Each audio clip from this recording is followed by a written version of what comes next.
इस पृथ्वी पर प्रत्येक मनुष्य को, प्रत्येक पशु को, पक्षियों को जीने का अधिकार है, यहां तक कि वृक्षों को भी। अगर तुम मनुष्य की हत्या कर रहे हो तो प्रकृति के विरुद्ध जा रहे हो। अगर पशुओं को भी काट के मार करके खा रहे हो तो प्रकृति के विरुद्ध जा रहे हो। और वृक्षों को भी काट रहे हो तो भी प्रकृति के विरुद्ध जा रहे हो। पहाड़ों को भी काट रहे हो, नदियों को रोक रहे हो, प्रकृति का नियमों का उल्लंघन कर रहे हो। तो प्रकृति की भी एक सीमा है, एक सीमा तक तो वो सहन करेगी, उसके बाद वो अपना रूप दिखाएगी, अपना विराट रूप दिखाएगी, अपनी क्षमता तुम्हें बताएगी कि तुम प्रकृति के आगे कुछ भी नहीं। जैसे अभी कोरोना वायरस आया, कोरोना वायरस से पूरे विश्व में हाहाकार मचा हुआ है और लाखों लोगों की मृत्यु हो चुकी है, और आगे भी क्या होगा अभी कुछ पता नहीं। तो प्रकृति ने अपना रूप दिखाया। तुमने जो प्रकृति के साथ खेल खेला, तुमने जो प्रकृति के साथ खिलवाड़ किया, उस खिलवाड़ का बदला प्रकृति अब ले रही है और आगे भी लेती रहेगी। मनुष्य अपने स्वार्थ के लिए, अपने सुख के लिए प्रकृति को डिस्टर्ब करता है। जो एनवायरनमेंट है उसमें इम्बैलेंस, असंतुलन पैदा कर रहा है, और जब असंतुलन होगा तो प्रकृति में सारे ये प्रकोप आएगी, बाढ़ आएगी, अतिवृष्टि होगी, कोई महामारी फैलेगी, भूकंप आएंगे,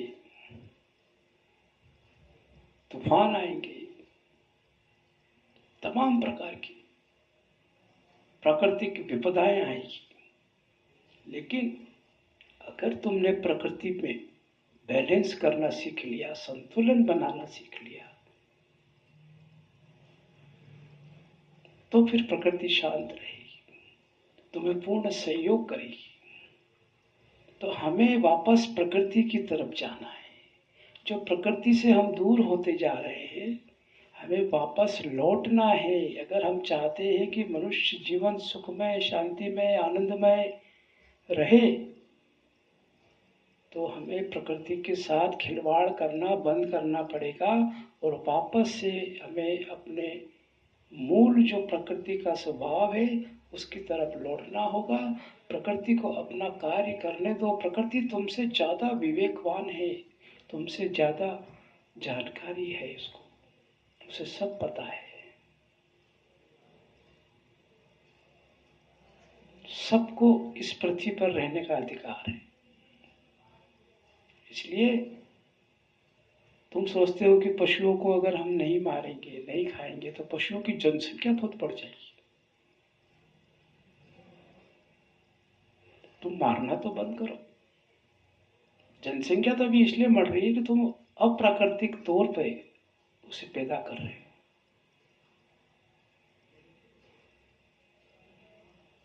जब प्राकृतिक तौर पे जब प्रकृति के ऊपर तुम छोड़ दोगे, तब प्रकृति सब बैलेंस कर लेगी।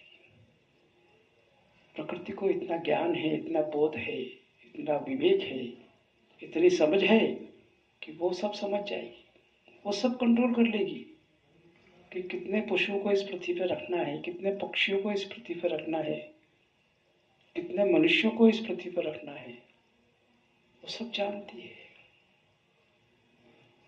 वो नहीं जानती ऐसा नहीं है, सब जानती है।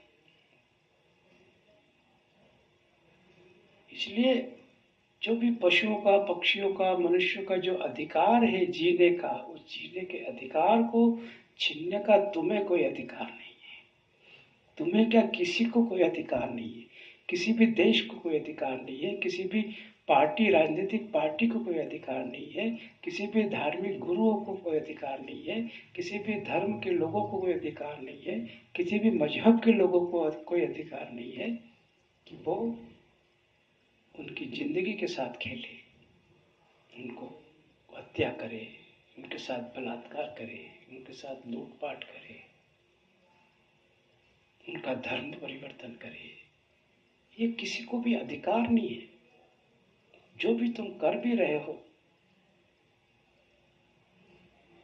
तो वो गलत कर रहे हो, वो पाप कर्म कर रहे हो, और इसका फल तुम्हें अवश्य भोगना पड़ेगा। आज भले तुम्हें लग रहा हो कि हम ये कर रहे हैं, हम वो कर रहे हैं, लेकिन भविष्य में, आने वाले समय में, ये कर्म का फल अवश्य भोगना पड़ेगा। जो जस करे ही तो तस फल चाखा। जो जैसा करेगा वैसा फल उसे प्राप्त होगा।